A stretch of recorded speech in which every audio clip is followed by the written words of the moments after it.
Hey, what's up guys? Everything Apple Pro here. In anticipation of Apple's upcoming iPhone 12 in just a few months here, hopefully. Got a lot of details to help hold you over. Some exclusives with Max Weinbach, including an actual speaker sample. Got some new camera details, battery details, info on a braided cable, actual packaging, and a host of other Apple leaks. Now, I want to start with a quick update for my Phone Rebel supporters. So Rebel series is now sold out until August 10th. We're having some production issues. We're a little behind. We still have a number of orders to ship. We will resume on August 10th. And meanwhile, we're working on a lot of awesome gadgets. Very excited about this future. And Gen 2 is looking very peachy, both our open-ended case and closed. So stay tuned on final developments. Thank you for supporting. Let's get into the video. All right, so I'd like to start with an update to ProMotion, the 120 Hz refresh rate display situation. In the last video, we learned that it wouldn't be happening. Now, Max Weinbach is confirming that the iPhones will ship, at least the Pro models, with a 120 Hz capable display, but it will be deactivated. And it's very, very unlikely that Apple will change that before launch. So it's safe to assume 120 Hz is dead in the water and not happening on this year's iPhone. Weinbach continues, saying the iPhone 12 Pro bezels will be thinner than the standard iPhone 12 series, but even the iPhone 12 series will feature thinner bezels than last year's iPhone 11. He also claims that final prototypes will be available this month, so all of the final details, which have not yet been confirmed, we'll start hearing about very soon here. Again, we're just a couple, maybe 3 months away from launch. All right, now take this next piece with blind faith. I understand it's completely impossible to prove it, but Max Weinbach's source has shared with him an iPhone 12 speaker sample. So here's an 11 Pro playing the sound first at 50% volume.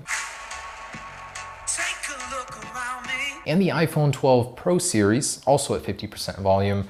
Notice the deeper bass and clarity is much improved. Weinbach says I believe it's real. I know they have the phone and these results do seem to mimic what we would expect. Remember, Weinbach did earlier leak that the speakers would be getting a huge improvement on the iPhone 12 series, and these samples seem to confirm that. And we've gotten our first look at the Lightning cable to be included with this year's iPhone 12 lineup, and it's braided. This essentially fixes one of the biggest flaws with Apple cables, is that they fray at the edges with repeated use. Braided cables are known for their durability, and Apple here has been experimenting with them since the HomePod release.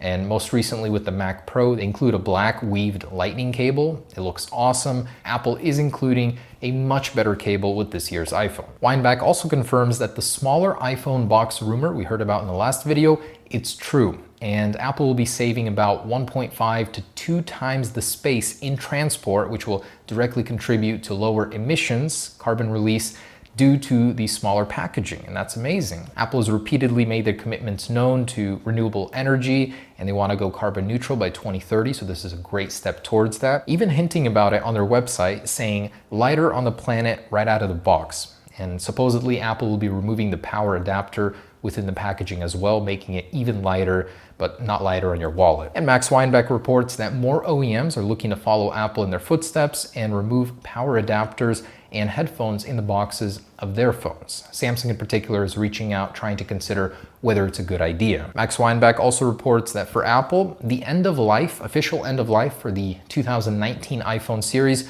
will be September 30th. It's unclear which devices they'll be keeping and discounting, but it's safe to assume that the 11 Pro and Pro Max are probably being discontinued. And Ming-Chi Kuo has published a new report detailing improvements coming to the camera on this year's iPhone. So he's saying the autofocus will be greatly improving because Apple is using an all-new technology. It's called voice coil motor optical image stabilization. And looking into the patent that Apple has owned for quite some time now, essentially the autofocus system is being replaced from a spring-based system to a magnet-based system. Magnet miniaturization, what a time to be alive. It's seriously cool.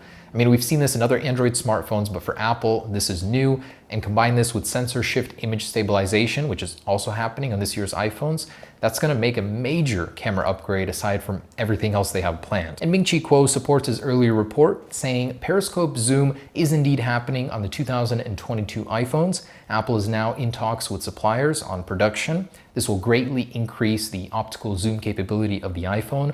We don't have any specs, but knowing other OEMs that have this in their smartphones, it's seriously impressive, and I think it was only a matter of time till Apple implemented it. A report from Digitimes claims that even though this year's iPhones will be capable of both sub 6 gigahertz and millimeter wave 5G, next year's iPhones will not. Apple will be diversifying and splitting up the lineup depending on the region they're launching in. So different areas of the world may not have the same components just because it's not necessary and it would save Apple on production costs.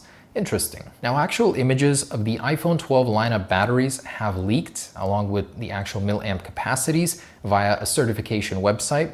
And let's just say they're very disappointing compared to what we expected. Max Weinbach previously reported that we'd be seeing between 4,000 to 4,400 milliamps on the 12 Pro Max. This website confirms that it's far less at 3,687 milliamps. That's not only nowhere near what the leak suggested, it's far less than the 11 Pro Max, which has 3,969. For the rest of the lineup, equally disappointing, much smaller than anticipated. Now, it's surprising because we heard that there would be advancements here, a new power chip that could enable a larger battery. The frame, the square frame, would actually fit more internals in, so it's a bit mystifying seeing that the battery capacities are less. And a new Twitter leaker is suggesting that this year's iPhones may arrive with support for reverse wireless charging, a feature notably missing on the iPhone 11 Pro series. Seems very unlikely knowing the actual capacities that have just leaked on the iPhone 12 lineup.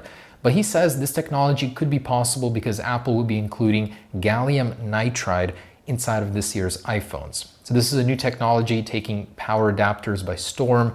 It allows a smaller frame, but way bigger power output capacities. Somewhat related piece of news, Apple is working on a smart battery case that does not have a lightning port connector. It would charge your iPhone via wireless charging. It would have two coils inside, one for input, one for output. It's possible that Apple has improved the efficiency of the coil system on the iPhone 12 so much that it could be possible to include reverse wireless charging.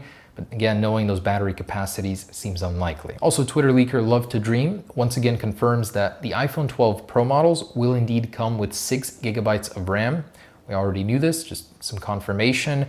And Twitter leaker Mr. White has shared actual images of production of the Apple A14. It looks very similar to the A13, just missing the bottom line of text. Pretty cool though. Some crazy news from TSMC. They're set to begin risk production for their 3nm processors. They're on track to begin launching in 2022. This would presumably be the Apple A16 by then.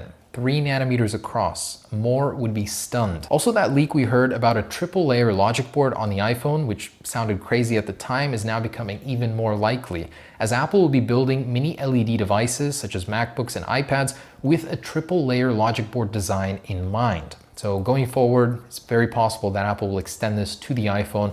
Not sure if it'll be this year, next, or for the Apple A16. Glass company Corning has announced a new version of their popular Gorilla Glass. They're calling it Gorilla Glass Victus, which fixes one of the biggest issues with iPhones nowadays, and that's scratches. Yes, it's a very durable glass. It'll hold up great to drops, but over time, it's very susceptible to scratches, and this latest version fixes that. Not only is it more drop resistant, it's far more scratch resistant than anything out there right now. Unclear if it'll arrive on the iPhone 12. Samsung's set to receive this technology first, but I'm sure Apple will eventually adopt it. Also, a new feature found in iOS 14 Beta 3. This is the display zoom feature for smaller phones, 5.8 inches. 9to5Mac has found that in a simulator, you can scale it down perfectly to a 5.4-inch display. So of course, Apple is building iOS 14 with the 5.4-inch iPhone in mind.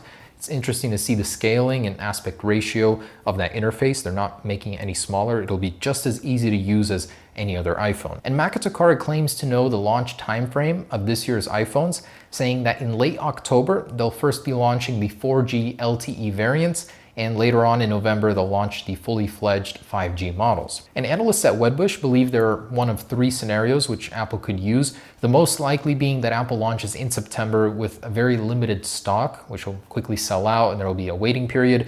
2, they can stagger the launch like they did with the iPhone 10 and 10R, launch both models at the same time, but then actually release the Pro models about a month after. And 3, they could delay the keynote to October and then launch all at the same time, but this is the least likely one. And some news on AirPods Pro 2 by Digitimes. They're claiming the launch will happen in the second half of 2021. No details on any functionality, but they're saying they'll likely be produced in Vietnam. Apple Rumors Leaks claims Apple AirTags will be launching in September or October. They've noticeably been missing from any leaks. We haven't heard anything about them.